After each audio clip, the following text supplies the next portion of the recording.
Man City, $1.44. The draw, $5.50. Brighton, $7. This is at the Etihad Sunday at 1 a.m. If Manchester City lose this, it'd be the first time, I think it was in something like 15 years, they've lost 3 games in a row. I can't believe they lost 2, Yeah, it's pretty crazy. So, well, obviously we'll get into Manchester City's loss against Arsenal, no doubt. You'll mention that coming up soon. But I think one thing I can say, it was clear that they missed the types of Gundogan and Mahrez, like just that experience throughout that match. Yeah. Obviously, Rodri was a big out as well. The last time they lost 3 in a row, was in March 2016. So it wasn't 15 years ago. My apologies. Still, that's a long time. 7 years. Yeah. Yeah, exactly. So, obviously, City lost 2 in a row, Wolves, Arsenal. I mean, I saw this is an interesting theory I saw on the weekend. So in the last 12 months, Haaland has grown like a couple of inches. Wait, he's grown? He's still grown. wait, what? No. So like, do you measure him? Yeah, so height. So okay, from last season, he's grown a couple of inches in height. So he's only like 21, 22, isn't he? Yeah, 22. So you don't finish growing till like 23, 24. Oh, tell that You to me. stop growing at 12. You're the exception to the rule, stats child. But yeah, so the thing is, it's because he's still growing. Surely not. Still 6 foot on the Tinder profile, though. Yeah, exactly. Yeah. I'm one of the shortest 6 foot. I'm 5'11" before I put on my RMs, ladies. No, so something like, it's because he's grown in the off season.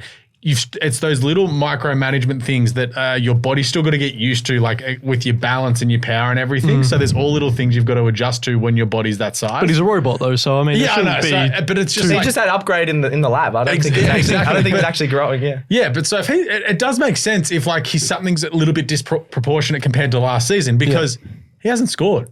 Like 3 games. He's just scored a lot against a lot of the smaller clubs. Like he's got the hat trick against the smaller clubs, one against William Everton. Saliba just annihilated him in the so it's just interesting. Yeah. So something like obviously Gundogan leaving, Mahrez leaving, Rodri not playing, and Haaland being off, and also De Bruyne. So think about it. That's 5 of their best 11 from last year. Yep. Phil Foden is just going to be a bang average player. He's not going to be elite. That's. I still think he's got the ability to be elite. Jude Bellingham, Bukayo Saka, and a bunch of others have just gone straight past him in the last 12 months. I think this year he's just not getting regular football enough, and like he's not really showcasing that ability. Will jump ahead of him in the next 6 months. I think Foden's got a better footballing, like natural ability than Saka, but Saka's a better player. Yeah, and he also works harder. Probably, yeah. So anyway, that's us ragging on Manchester City and why they're failing. But we're finding reasons as to why everything's not going well. Like John Stones is coming back from injury, so there's a bit going on there. And also, I think they're all still hungover from last year. But anyway, yeah, maybe. And looking ahead to Brighton, they settled for a 2-2 draw against Liverpool. Salah with that brace. They got lucky. Very lucky, yeah. Yes, so we've got some Manchester City stats for you here. They've won 10 of the last 12 against Brighton, and the 2 defeats against Brighton already came when Man City were crowned champions already. Oh, they have lost a few random games. They did late in the season last year. I tipped. Brighton like little lesser moment. Not momentum. Brighton was still playing for Europe. Man City had celebrated midweek after winning the title. Yeah, pretty much so. And Brighton have never won away against Manchester City. Never. They've lost the previous 9 at the Etihad by an aggregate score of 24-3. Whoa, which you think in Brighton, the way that they're playing recently. But this isn't the Brighton of this year and last year. This is the Brighton from 2019, 2020. Well, the last time Manchester City failed to score against Brighton was in 1984. So there's definitely going to be some goals in this one. Wow. So that's the stat of the day button. Yeah, that's awesome. That's a stat of the day. Yeah. Well, we need stats guy back on buttons. You're missing it. Well, no, we don't have a stat. Gerald, why isn't there a stat of the day button? Hey, we just have the stats guy button. I will let you slander anyone but Gerald. Yeah. But as we mentioned, it was extremely rare for City to lose back-to-back league matches, let alone 3. And City have won their last 18 matches at home after a loss. So I think they're due for a bounce back here.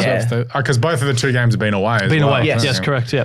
And Pep has only lost 3 league games in a row once in his entire career, managerial career, and that was when he was at Bayern Munich in 2015. So that's a long time. So it's since 2016 and 2015. Yeah, that 3 in a row. So everything's leaning towards City. Yeah. Everything's leaning towards City. Okay, yeah.